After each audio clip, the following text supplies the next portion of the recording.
आलोक जी हम हिस्ट्री नहीं डिस्टॉर्ट कर सकते। आप बताइए अगर मैं गलत कह रहा हूं, आप बोलिए, टाइमर आपका रहेगा, कोई बीच में नहीं बोलेगा। मेरा एक सवाल है, स्वतंत्रता आंदोलन में आपने बोला स्वतंत्र, एक मिनट, सवाल है, आरएसएस देशद्रोही, आजादी की लड़ाई में जो अभी शायद क्विट इंडिया मूवमेंट को लेकर भी आप कांग्रेस पार्टी ने मुहिम छेड़ी कि क्विट इंडिया मूवमेंट के वक्त आरएसएस कहां था, आपने कहा देशद्रोही था। मेरा सवाल यह है, जवाहरलाल नेहरू ने 1962 में आरएसएस की भूमिका की वजह से 1963 में गणतंत्र दिवस की परेड में संघ को, एक देशद्रोही संगठन को, नेहरू जी ने न्योता क्यों दिया था? बहुत से आतंकवादियों को मुख्यधारा में लाने के लिए तमाम सरकारों ने मंत्री भी बनाए। आप कह रहे नेहरू जी ने आतंकवादियों को बुलाया था? मैं आतंकवादियों की बात नहीं कर रहा, मैं एक एग्जाम्पल दे रहा हूं।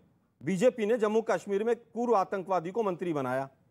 क्यों बनाया? कि आज आप नेहरू जी की तुलना कर रहे हैं, बीजेपी ने मैं तुलना नहीं कर रहा, मैं कह रहा हूं कि मुख्यधारा में आने के लिए तमाम काम किया जाता है। एक मिनट, बीच में एक प्लीज, पूरा टाइम दूंगा, एक मिनट। जी जी जी।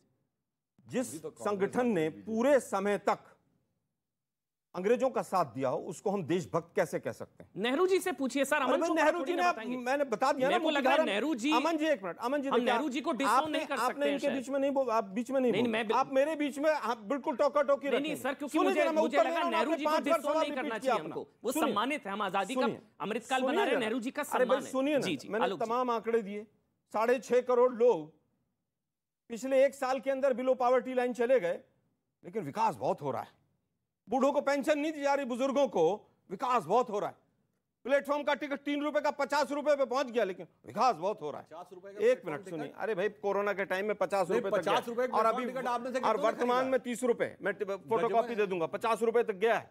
उसके बाद आज मुझे केवल ये बता दीजिए, 71 और 74 की बात कर रहे हैं, 71 और 74 में तो डिवैल्यूएशन ऑफ रुपी हुआ, तब पंचवर्षीय योजनाएं रुक गई थी। साहिब साहब 67 में हुआ था। अरे भाई 67 और 91 में। अरे भाई 71 से 73 भी डिवैल्यूएशन ऑफ रुपी हुआ है। और मान लिया अपने आप तीसरी बार 3 बार इनके जमाने हुआ। अरे भाई हुआ है ना, क्या हो गया डिवैल्यूएशन? अरे भाई डिवैल्यूएशन ऑफ रुपी जो है वो करना कई बार इकोनॉमिक्स में अच्छा होता है। चलिए सर, उसके बाद एक मिनट सुनिए ना जरा। जी जी बिल्कुल। स्टैच्यू ऑफ यूनिटी आएगा चाइना से, हिंदुस्तान का झंडा आएगा चाइना से।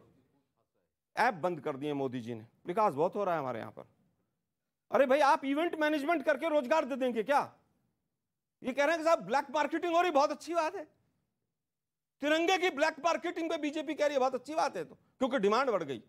अरे भाई आपकी प्लानिंग की कमी है। अगर आपको ये करना था, 20 करोड़ झंडे चाहिए थे, आपको 1 साल पहले तैयारी करनी थी, लेकिन आपको कुछ व्यापारियों को फायदा देना था, जिनको लाइसेंस मिला, जिन्होंने अपना स्टॉक किया। आपकी लड़ाई मोदी से है, तिरंगे से है?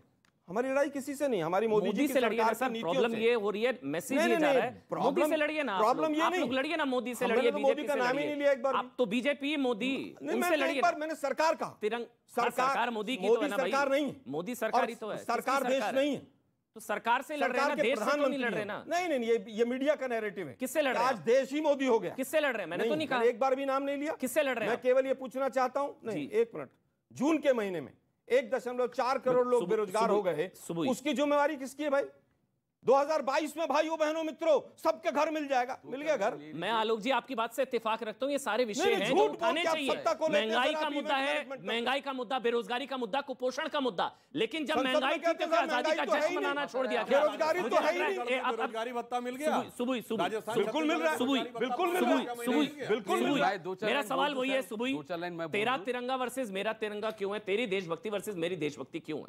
ये डिवाइड क्यों है? ये भी अपीजमेंट के लिए होता है क्या कि अगर तिरंगे का भी विरोध किया जाएगा? अभी समाजवादी पार्टी के सवाल लूंगा मैं, बर्क साहब कहते हैं कि हमारी मर्जी, हम फिराए ना फिराए। जी। एक और सांसद है अभी, स्वामी प्रसाद मौर्य ने कहा कि मुस्लिम इलाकों में घुसेंगे, दंगा कराएंगे तिरंगा लेकर। तो ये तेरा तिरंगा वर्सेस मेरा तिरंगा, अमृतकाल में भी एक आवाज में क्यों नहीं बोल पा रहे? सुबुई खान जी। अमन, सबसे पहले तो मैं आपको बहुत शुभकामनाएं देना चाहती हूं और हर घर तिरंगा का पूरा सम्मान करती हूं, पूरा समर्थन करती हूं। मैं किसी राजनीतिक दल को बिलोंग नहीं करती, लेकिन एक भारत का युवा होने के नाते मुझे एक बहुत ही दुखद स्थिति लग रही है कि देश के 75वें स्वतंत्रता दिवस पे हम यहाँ पर पार्टी वर्सेस पार्टी कर रहे हैं, और यहाँ पर कुछ राजनीतिक दल ऐसे हैं जो तिरंगा के ऊपर भी एक प्लेटफॉर्म पर आकर एकमत होकर ये नहीं कह सकते कि हाँ, हम हर घर तिरंगा के साथ हैं। मैं आपसे एक चीज पूछना चाहती हूँ, राष्ट्र के कुछ प्रतीक होते हैं, चाहे वो तिरंगा हो, चाहे वो हमारे इतिहास को दर्शाने वाली इमारतें हों, हमारी संस्कृति का प्रतिनिधित्व करने वाली कोई भी चीज हो, वो हर भारतवासी की, 135 करोड़ लोगों की है। आज आप लोग सत्ता लोलुप राजनीति में इतना अंधे हो गए हैं कि आपको सिर्फ और सिर्फ विरोध करना है। मैं बिल्कुल मानती हूं कि अगर हमारे देश का एक भी बच्चा कुपोषित है तो वो हमारी समस्या है। अंतिम पंक्ति में बैठे हुए व्यक्ति को अगर स्वास्थ्य नहीं मिल रहा है, शिक्षा नहीं मिल रही है, सुरक्षा नहीं मिल रही है, न्याय नहीं मिल रहा है, तो वो हमारा एक फेलियर है, collective failure as a society. लेकिन उसके प्रति हम सब लोगों को एक साथ खड़े होकर सोचना पड़ेगा। यही होता है लोकतंत्र। लोकतंत्र में विपक्ष हमेशा रहता है, लेकिन अमन, मैं अब पहली बार अपने जीवन में ऐसा देख रही हूं कि ऐसा विपक्ष तैयार हो गया है कि किसी भी मुद्दे पर आपको चाहे राष्ट्र का विरोध करना पड़े, आपको राष्ट्र के प्रतीकों का विरोध करना पड़े, खंड खंड में आप देश को बांट दें, लेकिन आप एक नहीं हो सकते हैं जस्ट बिकॉज आपको पॉलिटिकल विरोध करना है। ये एक बहुत गलत नैरेटिव है जो क्रिएट हो रहा है, और बहुत गलत आप एक ट्रेल बना रहे हैं भारत के भविष्य के लिए। प्लीज ये मत होने दीजिए। बादल देवनाथ, हर घर तिरंगा मुहिम के साथ है? जवाब 2-3 मिनट ले लीजिएगा। पहले हाँ या ना करके आगे बढ़ जाइएगा ना। बिल्कुल जाऊंगा। पहले मेरा भी सवाल है। प्रधानमंत्री नरेंद्र मोदी की हर घर तिरंगा मुहिम के साथ है? ऐसे नहीं मैं बोलूंगा। हाँ या ना?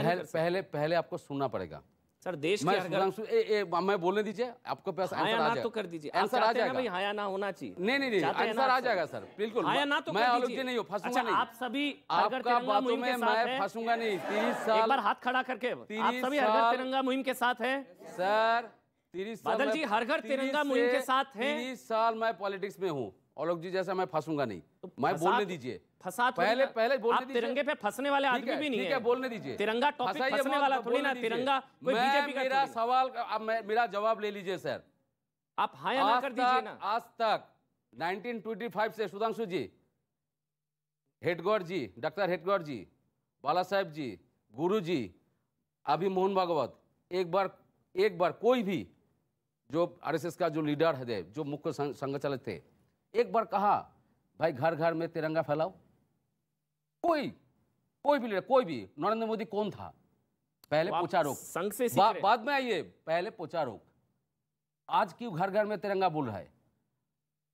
अमन जी, मैं और पूरे देशवासी 1947 से जहां पर जाइएगा, घर घर में जाइएगा, क्लब में जाइएगा, एनजीओ में जाइएगा, निजी संस्था में जाइएगा, सरकारी भवन में जाइएगा, जहां पर जाइएगा वही 15 अगस्त को सब लोग घर घर में तिरंगा फैलाते हैं। आज आप क्यों कहा?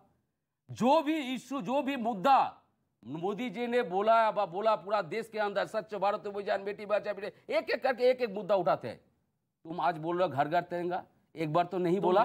सुनिए ना, एक बार तो नहीं बोला घर घर नौकरी चाहिए। मैं घर घर नौकरी दूंगा, घर घर जितना बेरोजगार सबको मैं नौकरी दूंगा, घर घर जितना वो उन्होंने बताया, बेटी बचाओ बेटी बचाओ, तिरंगा फहराने के लिए मोदी के मोहताज थोड़ी ना। 15 लाख का 15 पैसा, घर घर दो, हर साल 2 करोड़। तो ये सब नहीं आएगा तब तक तिरंगे का विरोध करेंगे। लेकिन घर घर तिरंगा आप बोलेंगे, मोदी जी खुद बोलेगा मेरा घर में तिरंगा फैलाऊंगा। मोदी जी बोलेंगे कोई बात नहीं सर, कोई बात नहीं, पीछे नहीं, कोई बात नहीं, मैं ठीक हूँ, मैं ठीक हूँ सर। पीछे मोदी जी बोलेगा मैं घर में तिरंगा फैलाऊंगा।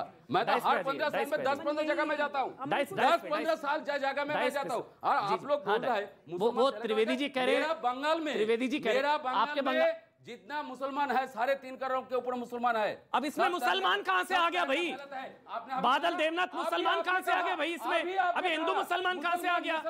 मैंने एक शब्द नहीं बोला मैंने हिंदू मुसलमान। अभी कहा मैंने एक बार भी बोला मुसलमान? पूरा देश में मैंने एक बार भी मुसलमान नहीं बोला भाई। मेरा बंगाल में हर जगह ये चश्मा उतारिए हिंदू मुसलमान वाला।